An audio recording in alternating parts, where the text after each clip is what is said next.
पर्दे के आगे तो सब कुछ दिखता है, लेकिन पर्दे के पीछे आखिर है क्या?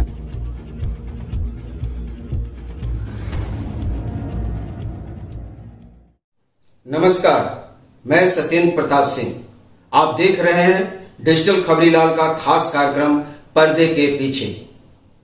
दिल्ली में तिरंगा कौन फहराएगा? जहां तक देश के तिरंगे का सवाल है, देश के प्रधानमंत्री नरेंद्र मोदी 15 अगस्त स्वतंत्रता दिवस के दिन लाल किले से तिरंगा फहराएंगे। लगातार 11वीं बार तिरंगा फहराएंगे और इसके साथ ही पूर्व प्रधानमंत्री डॉक्टर मनमोहन सिंह का लगातार 10 बार तिरंगा फहराने के रिकॉर्ड को तोड़ देंगे। लेकिन 11वीं बार जब वो तिरंगा फहराएंगे तो लगातार 11वीं बार तिरंगा फहराने का रिकॉर्ड वो श्रीमती इंदिरा गांधी के साथ बराबरी करेंगे। यदि हम कुल तिरंगा फहराने के रिकॉर्ड को अगर देखें तो इंदिरा गांधी 16 बार और प्रधानमंत्री नेहरू 17 बार तिरंगा फहराए हैं। इंदिरा गांधी 1966 से 1976 तक 11 बार लगातार तिरंगा फहराई थी, जिस रिकॉर्ड का बराबरी प्रधानमंत्री मोदी करेंगे। उसके बाद इंदिरा गांधी 1980 से 1984 तक 5 साल तिरंगा फहराई थी, यानी 11 और 5 16 साल उनको तिरंगा फहराने का अवसर मिला है। दूसरी तरफ प्रधानमंत्री नरेंद्र मोदी अभी भी पूर्व प्रधानमंत्री पंडित नेहरू से पीछे रहेंगे। दरअसल 1947 से 1963 तक लगातार 17 साल पंडित नेहरू तिरंगा फहराए थे। ऐसे में कहा जा सकता है कि नेहरू के बाद इंदिरा गांधी और नरेंद्र मोदी दूसरे नंबर पे होंगे। 2025 में फिर प्रधानमंत्री मोदी दूसरे पे आ जाएंगे और श्रीमती इंदिरा गांधी का स्थान तीसरा हो जाएगा, जहां तक लगातार तिरंगा फहराने का सवाल है।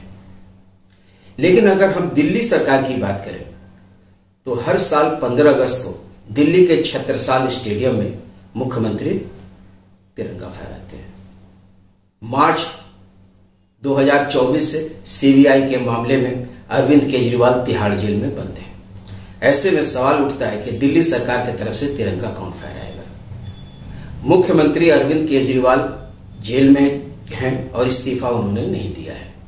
दरअसल जब इस संविधान की लिखा जा रहा था उस वक्त किसी ने सोचा भी नहीं था कि मुख्यमंत्री जेल में होगा तो ऐसी स्थिति क्या आएगी। लेकिन संविधान के साथ साथ एक परंपरा भी होती है। अगर उस परंपरा को देखें तो उप मुख्यमंत्री और सरकार में नंबर 2 हुआ करते थे मनीष सिसोदिया। लेकिन मनीष सिसोदिया पिछले साल मार्च में जेल गए थे, 17 महीने बाद छूट के आए हैं, लेकिन उप मुख्यमंत्री मंत्री वो कुछ भी नहीं है। ऐसी स्थिति में मनीष सिसोदिया का तिरंगा फहराने का सवाल ही नहीं उठता। दूसरी तरफ अरविंद केजरीवाल ने जेल से उपराज्यपाल वीके सक्सेना को पत्र लिखा है कि मेरी अनुपस्थिति में मंत्री अतिशी तिरंगा फहराएंगे। उपराज्यपाल का कहना है कि उन्हें ऐसा कोई पत्र नहीं मिला है। अगर इस घटना की तह में या पर्दे के पीछे थोड़ा चले तो तिहाड़ जेल के अधीक्षक ने कहा है कि दिल्ली कारागार नियम 2018 के तहत उसके प्रावधानों को दिखाते हुए उन्होंने केजरीवाल को एक चेतावनी भरा पत्र दिया है। उसमें कहा है कि आप अपने विशेषाधिकार का उल्लंघन कर रहे हैं, आपको कोई अधिकार नहीं है इस तरह के पत्र लिखने का। अगर यह जारी रहा तो आपके विशेषाधिकार की कटौती की जाएगी। यानी जो अरविंद केजरीवाल ने जो पत्र उपराज्यपाल को भेजा था वह पत्र उपराज्यपाल तक पहुंचा ही नहीं। दूसरी तरफ केजरीवाल सरकार के एक मंत्री गोपाल राय जेल जाकर अरविंद केजरीवाल से मिले और मिलने के बाद उन्होंने बयान दिया कि केजरीवाल चाहते हैं कि अतिशी तिरंगा फहराए और इसके लिए उन्होंने सामान्य प्रशासन विभाग को एक पत्र लिखकर तैयारियां करने की इजाजत दी थी। दूसरी तरफ अतिशी भी तैयार है तिरंगा फहराने के लिए, लेकिन उपराज्यपाल क्या इसकी इजाजत देंगे? जहां तक परंपरा का सवाल है तो 1991, 1992, 1993 और 2014 4 दफे ऐसी स्थिति आई है जब दिल्ली में मुख्यमंत्री नहीं थे। उस दरमियान तत्कालीन उपराज्यपालों ने तिरंगा फहराया था। ऐसे में कहा जा सकता है कि अभी भी स्थिति संशयपूर्ण है, साफ नहीं हुई है कि तिरंगा कौन फहराएगा। दूसरी तरफ बीजेपी इस पर तंज कसते हुए कहती है कि अगर केजरीवाल अतिशी से ही तिरंगा फहराना चाहते हैं तो पहले मुख्यमंत्री पद से इस्तीफा दे दें और अतिशी को मुख्यमंत्री नियुक्त करवा के शपथ दिलवा दें। बहरहाल इसकी संभावना तनिक भी नहीं है।